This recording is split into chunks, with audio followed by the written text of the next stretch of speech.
HTTP, Hypertext Transfer Protocol.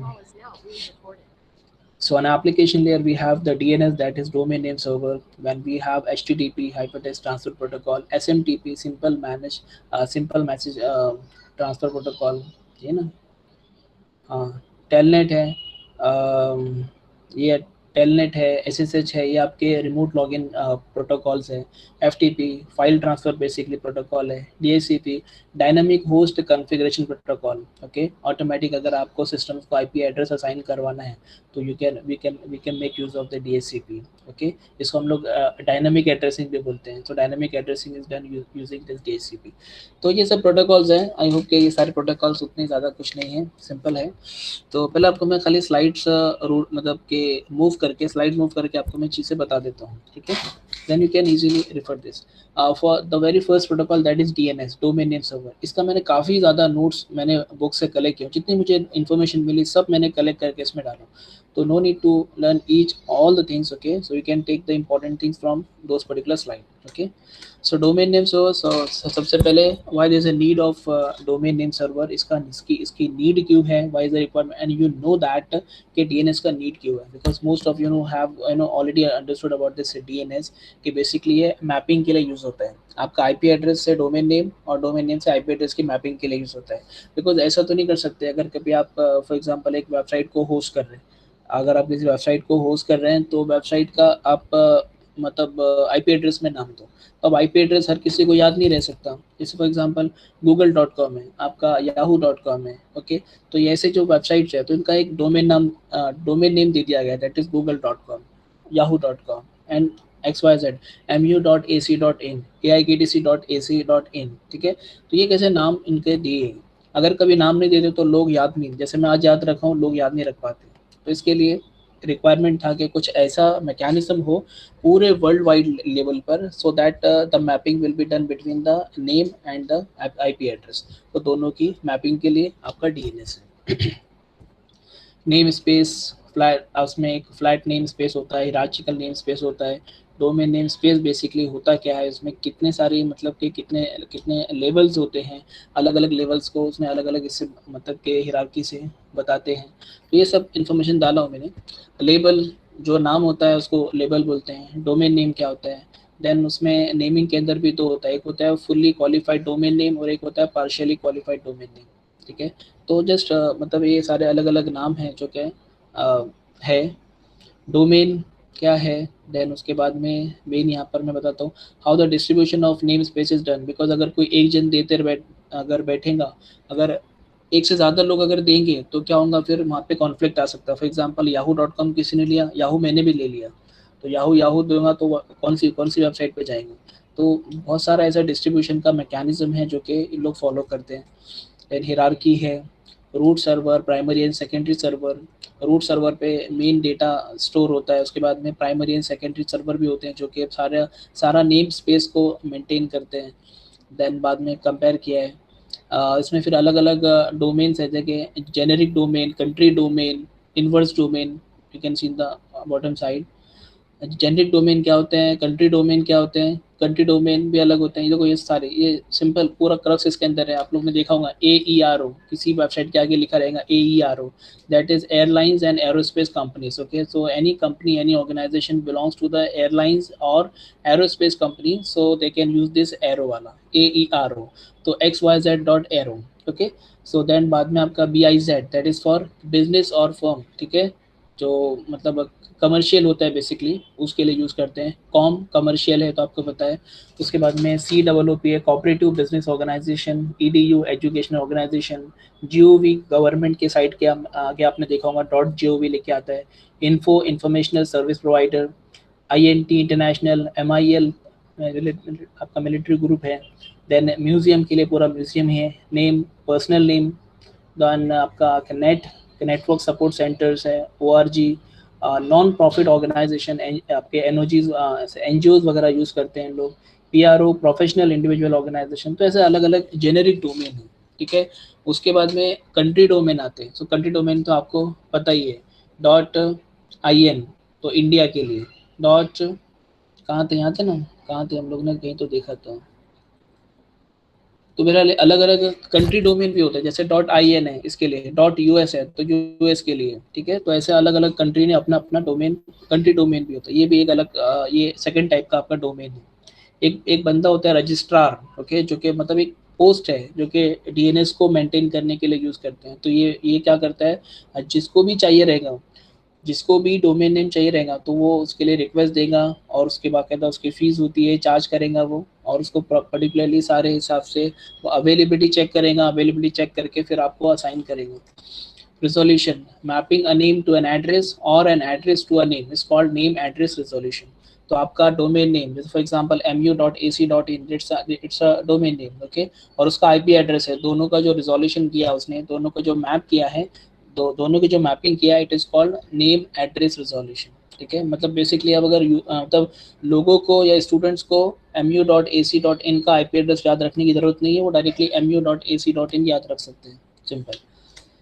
Resolver, mapping names, तो ये बहुत सारी चीज़ें रखा हुआ मैंने इसके अंदर। The last point is secure, regarding security, how this particular DNS can be secure, okay. So इसको सिक्योर कैसे करना है, तो यूजिंग डीएनएस सिक्योरिटी एक मॉड्यूल है, okay, IETF, international engineering task force, IETF एक कमेटी है जो कि मतलब स्टैंडर्डाइज करती है, मतलब कुछ टेक्नोलॉजी को मतलब के स्टैंडर्डाइज करती है, और कुछ मॉड्यूल बनाती है, और मतलब एक वर्ल्ड वाइड लेवल पे कमेटी है, that is international engineering task force. And then वो उसने एक छोटा मॉड्यूल बनाया जिसका नाम है डीएनएस सिक्योरिटी, DNSSEC, वो जो कि आपके डीएनएस की सिक्योरिटी के लिए बेसिकली यूज़ करते हैं। तो ये एक है। देन उसके बाद में आपका HTTP प्रोटोकॉल है, hyper text transfer protocol. Hyper text transfer protocol is basically a combination of your FTP and SMTP। FTP क्या आपका file transfer protocol, and SMTP simple mail transfer protocol. तो basically it's a combination of your FTP and SMTP। तो आपका file भी transfer हो रही है और वाया इंटरनेट भी हो रही है, मतलब वाया, मतलब आपका जो डेटा है वाया मतलब www की तरह डेटा आपका मतलब जाएगा। तो बेसिकली HTTP आपका ऐसा है जिसके थ्रू आप इंटरनेट सर्विस यूज़ करते हैं, ठीक है। यू टेक द डेटा और you access the data from world wide web, okay. HTTP uses, this is the काम की बात I have mentioned over here, this is HTTP uses the services of TCP on well known port number 80। I told you that HTTP का जो port number है वो port number 80 है, मतलब आप उसको पोर्ट नंबर 80 की तरह वो access, this is the well known port, okay. HTTP का ट्रांजैक्शन कैसे होता है, so this is the request message, you can see on the left hand side, and this is the response message, ठीक है। मैंने बोला था आप लोगों को स्टार्टिंग में, मैंने वादा किया था मैं कुछ पढ़ाऊंगा नहीं, बट मैं जस्ट ऐसी गो थ्रू कर रहा हूँ आप लोग के लिए। So this the request message. Request message का फॉर्मेट ये होता है, रिक्वेस्ट मैसेज के अंदर एक तो रिक्वेस्ट लाइन होती है, रिक्वेस्ट हेडर लाइंस होती है, ब्लैंक लाइन, बॉडी, तो अलग अलग उसके अलग अलग फील्ड्स हैं, ठीक है। हर फील्ड को मैंने यहाँ पर एक्सप्लेन किया हूँ। Regarding methods, get, post, head, put, trace, connect, delete, option, बहुत सारे इसके अंदर मेथड्स होते हैं, you can see the table on your side. उसके बाद में URL एंड वर्जन, URL तो आप जो डालेंगे, फॉर एग्जांपल आपने डाला www.http://www.mu.ac.in, तो आपने डाला, that's a URL, okay. And the version, right now the version is 1 और 1.1, डिपेंड ऑन द सर्वर, ठीक है। तो ये कुछ है। हेडर लाइंस में क्या क्या होता है, मतलब उसको पूरा डिटेल के अंदर मैंने सारी चीज़ इसमें डाला हूँ, so we can you can just go through the things, okay. जब आप पढ़ने बैठोगे तब एक बार गो थ्रू करना, the things are very simple, बस इतना है कि बहुत सारी चीज़ें इसमें याद रखना होती है, ठीक है। स्टेटस लाइन, जब भी आपके रिस्पॉन्सेज आएंगे तो रिस्पॉन्स के अंदर कुछ कोड होते हैं, सो जो कोड होते हैं वो कोड का मीनिंग क्या होता है और कोड का डिस्क्रिप्शन क्या होता है, तो कोड का डिस्क्रिप्शन यू कैन सी। उसके बाद में फिर ठीक है, regarding this HTTP security, HTTP provide security in terms of confidentiality, client and server authentication and data integrity. Confidentiality किसी और को पता नहीं चलना चाहिए, authentication, the user who is going to enter into the domain और into the area must be authenticated, जिसको आप डेटा सर्विस प्रोवाइड कर रहे हो तो वो उसको ऑथेंटिकेट करना है। एंड डेटा इंटीग्रिटी, आपका डेटा चेंज नहीं होना चाहिए, okay. So these are the security points which are being handled by the HTTP security. This is not the point, these are cookies, okay. So cookies is not a part of your syllabus, okay, but still I've added so that के जिनको मतलब थोड़ा बहुत idea नहीं भी है तो उनको भी थोड़ा आइडिया होता है। And cookies, you know, file what मतलब कुकीज़ क्या होती है बेसिकली, कैसे वो अपना रोल प्ले करती है। Okay, so whenever you are accessing the any website, okay, so some it maintain one file, and cookies की फाइल मेंटेन होती है। कुकीज़ की फ़ाइल मेंटेन होती है, और वो कुकीज़ की फ़ाइल मेंटेन होने में क्या होता है, बेसिकली अगर आप दोबारा वेबसाइट पे जाते हैं तो वो सारी चीज़ें instead of accessing from the that particular website वो यहीं से एक्सेस करेंगे। तो ऐसे कुछ कॉन्सेप्ट है कुकीज़ का। तो इसकी मैंने काफ़ी सारी इन्फॉर्मेशन डालूँ। This is not a part of your syllabus, this is not in included in the MU syllabus, but still I have added just for your information. So creating and storing of cookies, using cookies, okay. Again, this is the topic that is web caching, okay, that is with the help of proxy server, okay. Again, this part is not included in your syllabus, but still I have added क्योंकि कभी कभी चीज़ें काम आ जाती है। proxy server क्या है, and you know that कि हमारे जो फॉर एग्जांपल अगर कहीं से आप सर्विसेज यूज़ कर रहे हो, ठीक है, on behalf of any other node, तो वहाँ पर आपका प्रॉक्सी सर्वर का रोल प्ले होता है। तो ये कुछ मैंने सब कुछ एक्सप्लेनेशन डाला था रिगार्डिंग प्रॉक्सी सर्वर, explanation, फायदा, then proxy server location, that's all. Now come to the FTP, that is file transfer protocol. Now this is in your syllabus, okay. File transfer protocol आपका क्या है, basically it is a standard protocol provided by the TCP/IP, and it is used to copy or used to transfer the file from one host to another file basically. तो FTP is a very simple one. तो FTP के अंदर आपका basically काम कैसे होता है, and there are some problem actually, okay, some problem इसको मैंने यहाँ पर मेंशन किया हूँ। टू सिस्टम में use different file name convention, two system में have different ways to represent the data, two system में have two different directory structure. एक विंडो यूज कर रहा है, एक लिनक्स यूज कर रहा है, एक के पास में सेम abc.txt फाइल है, इसके पास में abc.txt फाइल है, तो कॉन्फ्लिक्ट हो सकता है। टू सिस्टम में have different ways to represent the data, तो ऐसे अलग अलग इश्यूज आ सकते हैं, तो इश्यूज को भी आपका FTP हैंडल कर लेता है। So this is a simple diagram from which you can see the local file system, यहाँ से आपका डेटा ट्रांसफर हो रहा है रिमोट फाइल सिस्टम में, यानी आप डेटा को एक्सेस कर रहे हैं बेसिकली, ठीक है। तो आप में से काफ़ी लोगों ने तो FTP के थ्रू डेटा ट्रांसफ़र भी किया होगा, एक मशीन से दूसरी मशीन में via FTP service you can transfer the data, ठीक है। और वो आपका डेटा बहुत fast transfer, you don't require pen drive HDD, okay, आपको उसके लिए पोर्टेबल हार्ड डिस्क वगैरह कुछ ज़रूरत नहीं है। Easily from network only you can easily transfer, ज़रूरी नहीं इंटरनेट चाहिए आप लोग को, you can transfer the data via LAN only, ठीक है। आप अगर आपका LAN कनेक्टेड है तो simply you can transfer the data from one computer from one host to another host.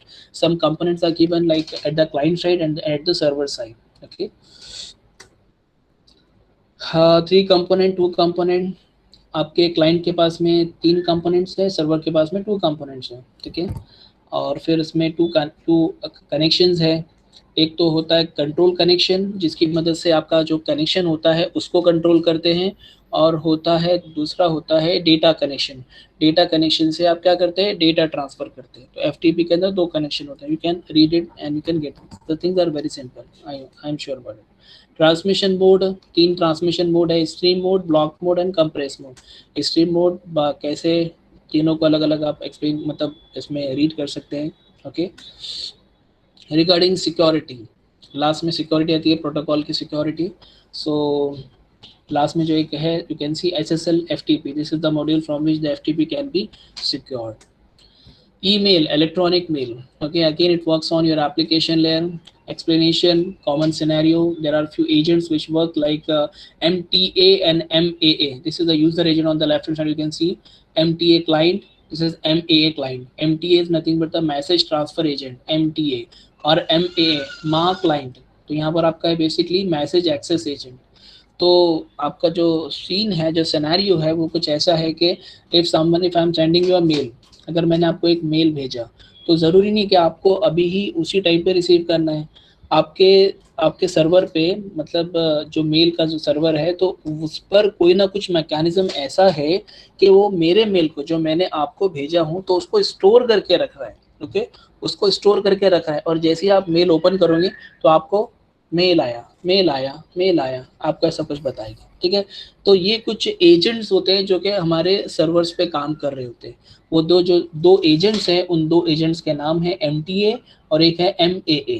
MTA आपका मैसेज ट्रांसफर एजेंट है और मैसेज एक्सेस एजेंट MAA है। ठीक है, सो ये आप जब इसको और डिटेल में पढ़ेंगे तो आपको समझ में आ जाएगा। ये बहुत सिंपल एक्सप्लेनेशन है, मैंने यहाँ पर लिखा हूँ।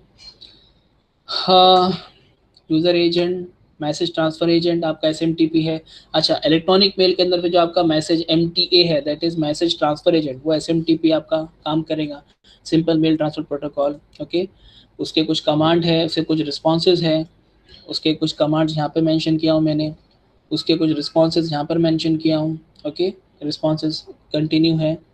मेल ट्रांसफ़र के कुछ फेजेस होते हैं, जब भी आप मेल भेजते हो तो उससे कुछ फेजेस है, connection establishment, message transfer and then connection termination.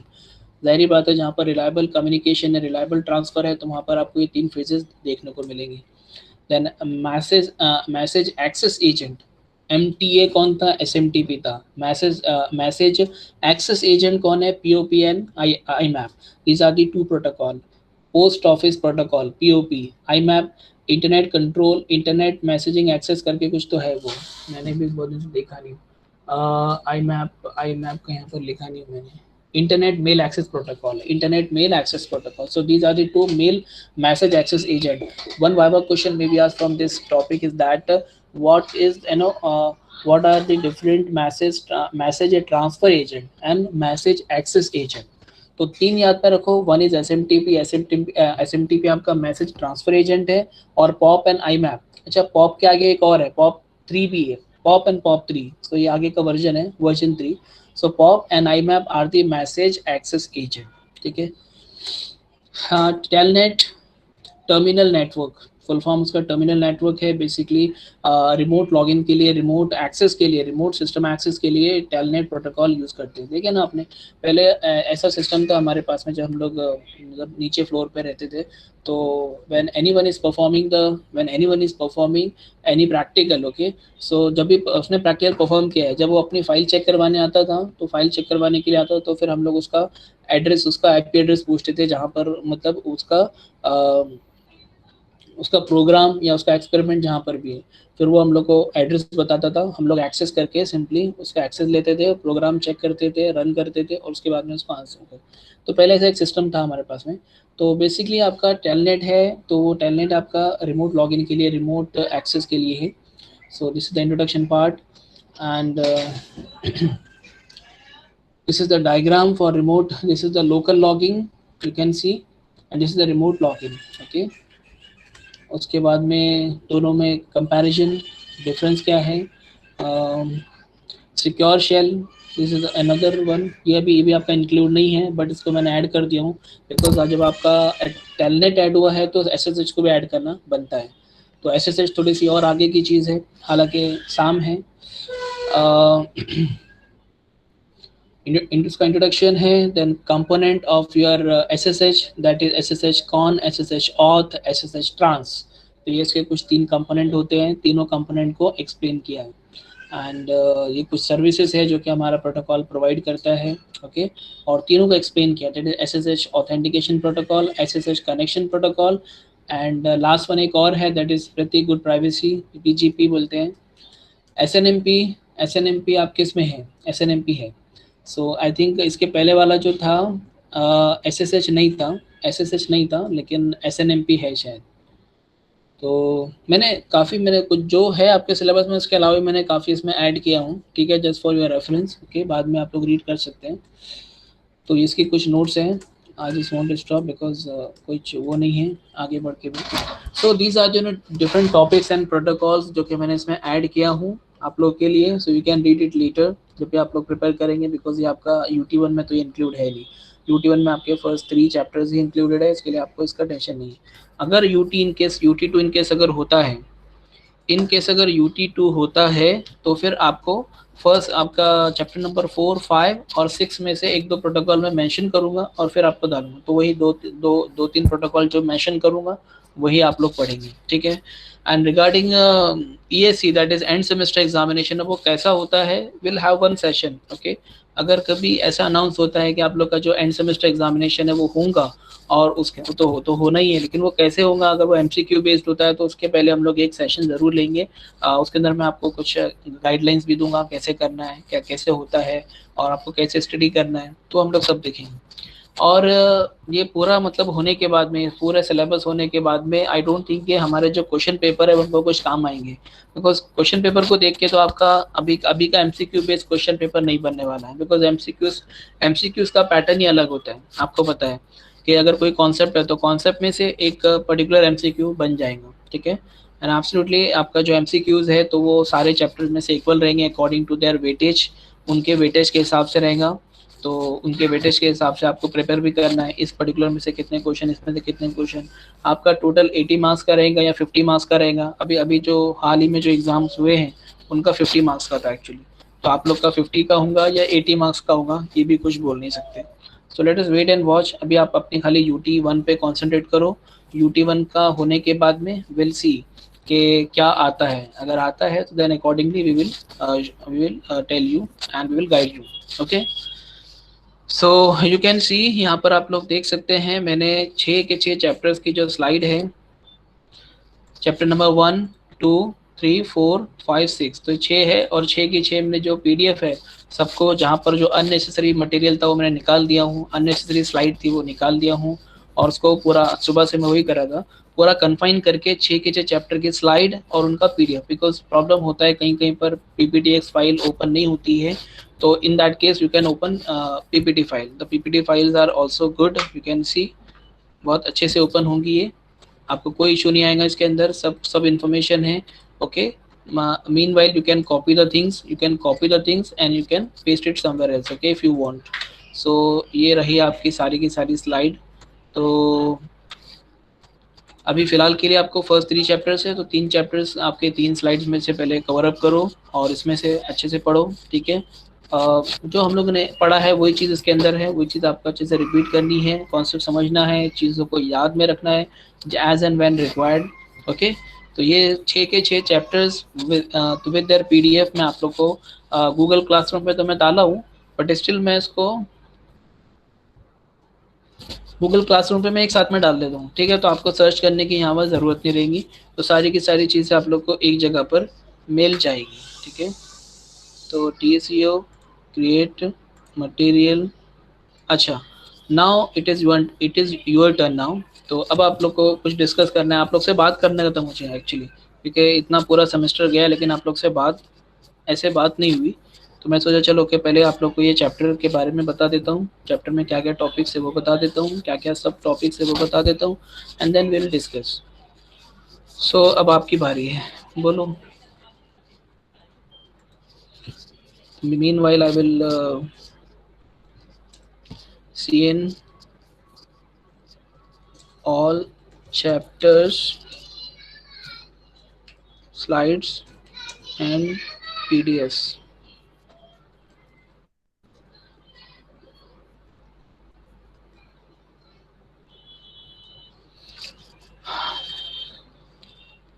क्या वह बात नहीं करनी है मुझसे? कमाल करते हो भाई। तो अपने सेमेस्टर की पूरी जो जमा पूंजी है, मैसेज किए हैं सर, अच्छा मैसेज किए हैं क्या? अरे अब तो आप लोग कम से कम थोड़ा सा बाहर निकलो और बोलो, मैसेज किए हैं आपने। यूटी के रूल है क्या कोई स्पेसिफिक सर? यूटी के रूल्स जो सर ने, जो तबरेज सर ने डाले हैं तो वही रूल्स हैं, उसके अलावा तो कोई नया रूल है नहीं। आप लोग को डाले हैं, अच्छा आज पता है कि नहीं, आज ये आप लोग का ये है, आज नहीं है कल है actually, sir Syed excellence award मिला है आपके कॉलेज को, और उसकी यहाँ पर लिंक है जो कि प्रोग्राम 17 को है, अपनी कॉलेज को सम्मानित किया गया है, अच्छी कॉलेज से, बहुत अच्छी कॉलेज से, तो by Aligarh Muslim university. So they have you know celebration कुछ है उन लोग का, तो अवार्ड सेरेमनी है, तो उसमें आपको ज्वाइन करना है, आपको अपने क्लास कोऑर्डिनेटर की तरफ से मैसेज भी आया है। So this is the YouTube link, Facebook link और ये AMU का पोर्टल है, वहाँ की लिंक है। तो उसमें आप लोग ज़रूर जाएँ, देखें अपनी कॉलेज को सम्मानित किया गया है, तो आप लोग भी देखें, आप लोग भी रहें। ओके। हाँ, उसके अलावा मैं क्या बोल रहा था, हाँ, यहाँ पर कुछ सर ने कुछ डाले थे। हाँ, ये सर ने ऑलरेडी जो डाले हैं MCQ बेस्ड है और 10 क्वेश्चंस है, 2 मार्क्स का है। क्वेश्चन बैंक शेल, हाँ, जो मैंने आप लोग को ऑलरेडी दे चुका हूँ, 30 मिनट्स का है। 40% सिलेबस नहीं, हमारा तो कुछ 50% सिलेबस हो गया है, तो हम लोगों ने 50% डाल दिए।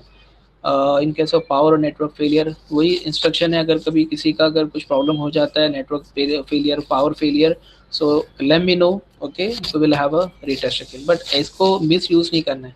कैमरा रिलेटेड, अच्छा, कैमरा रिलेटेड का कोई भी इंस्ट्रक्शन नहीं है। सो आप लोग को मीटिंग वगैरह ज्वाइन करने की ज़रूरत नहीं है।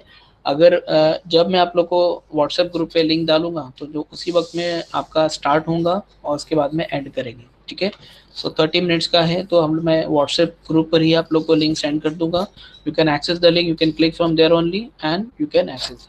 अगर इन केस कोई भी इंस्ट्रक्शन आती है, तो you will come to know about this one, okay. हाँ, चलो ठीक है। अगर इन केस किसी सबमिशन के बारे में बताओ, अच्छा, सबमिशन के बारे में क्या बताऊँ मैं, अभी सबमिशन मेरे पास में तो है नहीं आप लोग का, तो आप लोग के असाइनमेंट भी मेरे पास में है नहीं, तो असाइनमेंट भी मेरे पास में खाली UT1 UT2 है, 2 असेसमेंट है। तो UT1 आपका अभी हो जाएगा, UT2 हुआ तो अच्छी बात है, नहीं हुआ तो भी अच्छी बात है। तो टर्म एंड कब, अच्छा, टर्म एंड के बारे में ऐसा है, कि आइडियल कंडीशन जो आपका, this is the ideal condition, जो यूटी की डेट्स होती है वही आपका टर्म एंड होता है बेसिकली, ठीक है। तो जो 19 है आपका, 19, 20, 21, ये आपकी UT1 का है। इसके बाद का क्या इंस्ट्रक्शन है, अभी तक कुछ नहीं आया। हालांकि आपका जो टर्म एंड है वो आपका 28 का था, 20 अक्टूबर, आइडियल कंडीशन जिस हिसाब से आपका सेमेस्टर स्टार्ट हुआ है, उस हिसाब से आपका टर्म एंड 20 अक्टूबर तक हो जाना चाहिए, ठीक है। हर साल ऐसे ही होता है, बट लेट अस सी क्या होती है situation. You will come to know about the situation, but maybe यहाँ पर आपका ऑलमोस्ट एंड हो जाएगा, या हो सकता तो एक आध हफ्ता और चले आगे, ऐसा भी पॉसिबल है, ठीक है। तो एंड रिगार्डिंग योर सबमिशन, तो जहाँ पर भी आपके एक्सपेरिमेंट सबमिशन है वो करके लो, फटाफट करके लो, ये वीक में करके लो, बिकॉज टाइम ज़्यादा नहीं है, फिर आप लोगों को बाद में फिर एकदम भाग दौड़ हो जाएंगी कि अब करना है, ये सबमिट करना है, वो सबमिट करना है। You have a mini project also for different subjects, you will be having mini project, तो मिनी प्रोजेक्ट सबमिट करना तो एक डिफिकल्ट टास्क हो जाएगा आप लोग के लिए। So try to wind it up as early as possible, all the occasion, जितनी भी ओकेजन है, जितने भी असेसमेंट ओकेजन है, उनको वाइंड अप करो जल्दी से। वाइवा एंड हाँ, वाइवा अगर आपका होता है, बिकॉज वाइवा ही होगा, because this is not possible for you peoples to conduct any practical examination. So 99.9%, 0.0001% के अंदर हो सकता है आप लोग का प्रैक्टिकल एग्जाम हो, but 99% from my side I will say that there will not be any kind of practical examination. We'll be having only oral examination, okay. So we'll be using like Zoom meeting, and Zoom meeting there's a facility to put the people on hold and put the people on waiting. So 3 people will join first, they will be in, and their viva will be conducted, and they will go out, and the next 3 will come. So like they will be having Zoom meeting, okay. So for conducting oral examination, oral जैसा अपना normal होता है वैसे यहाँ पर online होगा। इतना ही के सामने आपका कैमरा ऑन रहेगा, उसमें हम लोग आपको फेस टू फेस देख के बात करेंगे आप लोग से, और क्वेश्चन पूछेंगे, आप लोग उसके आंसर्स करेंगे। मैं तो नहीं रहूँगा, आप लोग का प्रैक्टिकल एग्जाम कोई और लेगा, ओरल एग्जाम कोई और लेता है। Assalamu alaikum, sir. वालेकुम अस्सलाम। Yes Mohib. Do we have many project in computer networks? Mohib India, actually, I'm not the part of your practical subject, because your CN lab is being taken care by the Professor Yahal Qureshi ma'am. So actually, I can't say, actually logically I can't say about this particular subject, that is CN lab. Okay, is there any mini project like thing or not? Actually, I'm limited to my CN theory only. Okay, sir, no problem. Okay. So if there is any mini project like thing, then you can please contact her as early as possible, because we have very less time to complete the things, complete the assignment, complete the mini project, if there is any. If there is nothing like that, then don't worry about it. And regarding UT, so just whatever syllabus is given to you, just study that particular syllabus only and remain tension free. Okay, ज़्यादा tension लेने की ज़रूरत नहीं है इसमें. जितना काम आप लोग टेंशन के बिना कर सकते हैं उससे. हाँ, चलो ठीक है. और कुछ? हाँ, तो देखो अपलोड हो चुकी है आप लोग को. मैं आपके सामने अपलोड कर देता हूँ. सारे के सारे फाइल्स मैंने अपलोड कर दिया है. 6 के 6 चैप्टर्स विद देयर पीडीएफ्स मैंने अपलोड कर दिया हूँ. Computer networks is uploaded. Okay, you have got all the files, so download it, keep it in your mobile, keep it in your laptop, desktop, wherever you want, and then you can refer it anytime. Okay. Okay, let me stop the recording. This is done now.